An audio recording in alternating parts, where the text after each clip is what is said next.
La reciente detención en Israel de una banda neonazi acusada de atacar a decenas de personas causó una profunda consternación en la sociedad y en los mandos políticos israelíes.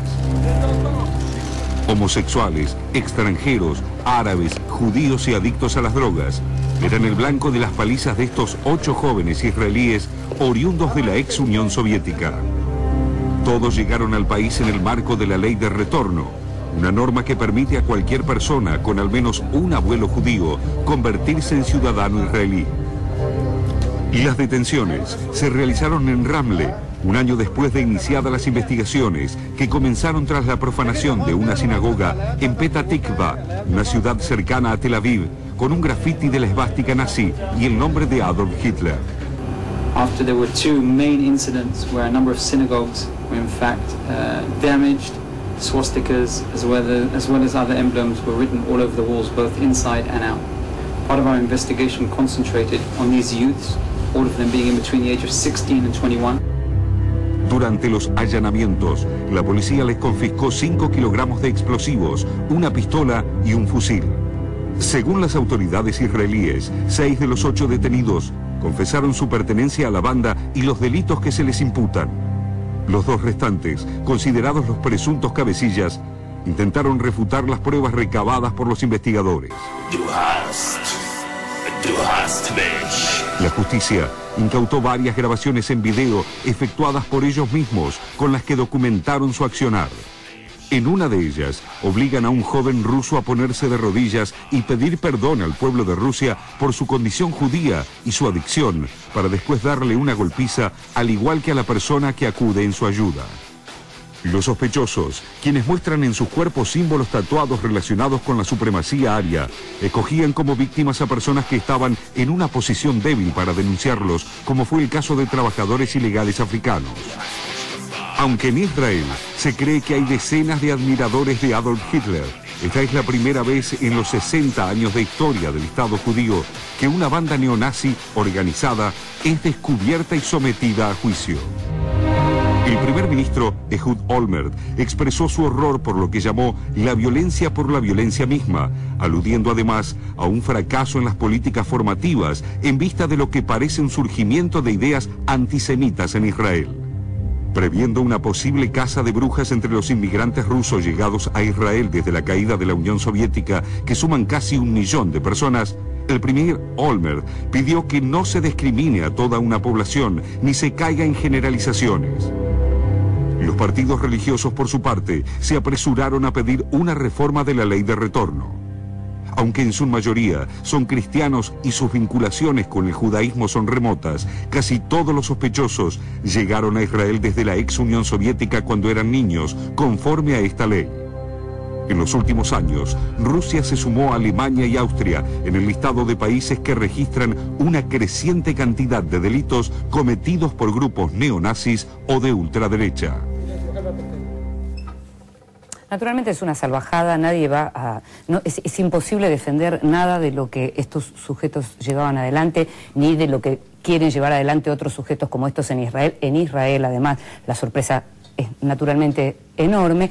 Lo que sí hay que tener mucho cuidado y hay que ser cauteloso. Está ocurriendo en Israel un debate acerca de quiénes pueden ser recibidos en Israel. Estábamos hablando de 1 millón de personas que vienen de la ex Unión Soviética en una población de unos 7 millones, o sea, es una población muy grande que tiene publicaciones en ruso, que tiene partidos que los representan, y lo que está ocurriendo sí es que empiezan a preguntarse, bueno, ¿hasta dónde recibimos? ¿Es natural que tenga un abuelo que haya sido judío? ¿Se trata de segunda generación? ¿Qué vínculos tiene con la cuestión judía? Bueno, lo que va a haber que mirar con mucho cuidado es lo que ocurra en la discusión en Israel en relación a quiénes van a ser recibidos en el futuro. Y es muy interesante también una definición que dio la Liga Antidifamación en Estados Unidos, esa agrupación que lucha contra el antisemitismo históricamente, que dice que lo trágicamente irónico, la tragedia y la ironía de este caso es que estos sujetos que llevaban adelante este tipo de salvajadas hubieran sido elegidos perfectamente por los nazis para ir a los campos de concentración y morir en las cámaras de gas. Sí, un tema extremadamente complejo.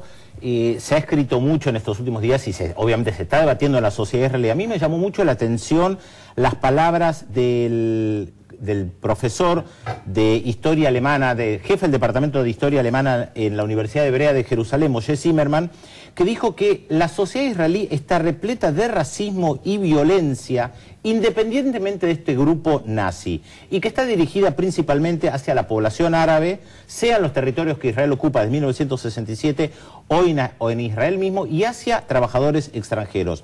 Y creo que esto tal vez es lo que puede permitir un poco entender cómo surge este grupo más allá de la ideología. Es una sociedad donde la ideología antiárabe, el racismo hacia los árabes, es parte integral del Estado. Entonces, uno escucha permanentemente a líderes de partidos de extrema derecha en Israel que están legitimados, que están en el Parlamento, que no serían permitidos en otros países. Por ejemplo, no serían permitidos en países europeos. Hace muchos años, pero muchos años, un filósofo, un teólogo israelí que se llamaba Yeshayahu Leibovich, después de la ocupación de 1967 de los territorios que Israel comenzó a ocupar, valga la redundancia, había dicho que había judíos nazis. Eso armó un escándalo en su momento. Claro, judíos nazis se referían no porque perseguían judíos, sino porque se perseguía a los árabes. Y vos mencionabas justamente el hecho de los judíos que provenían de la ex Unión Soviética. Hay que recordar que esta ley del retorno que se mencionó en el informe, le permite ir a vivir al Estado de Israel a cualquier judío, como se señalaba en el informe, que tenga aún un abuelo... A cualquier persona que tenga un abuelo judío, claro. Pero hay que hacer una salvedad. Quienes no pueden volver son los árabes palestinos que nacieron allí.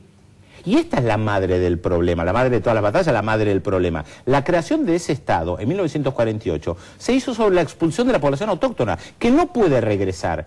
Y cualquiera que esté en otro país del mundo que diga, soy judío, puede ir a vivir y automáticamente recibe la identidad. Esto marca en su concepción una cuestión racista muy profunda. Por eso lo dice el profesor de la Universidad de Hebrea de Jerusalén. Entonces, uno se asombra, ¿cómo un grupo de judíos puede levantar la figura de Hitler? Claro que es asombroso, porque a ellos mismos los hubiera matado. Bueno, pero lo que pasa es que hay que ver cuánto se considera. Ellos ya no se consideran judíos. Llegaron a Israel por esa ley, pero ellos no se consideran crecen judíos. En un entorno virulentamente racista, solo que en contra del árabe. Y eso no está condenado a la sociedad. Lo que está condenado en este caso es el hecho de que hayan aparecido como un grupo en contra de los judíos. Y lo que sorprende, obviamente.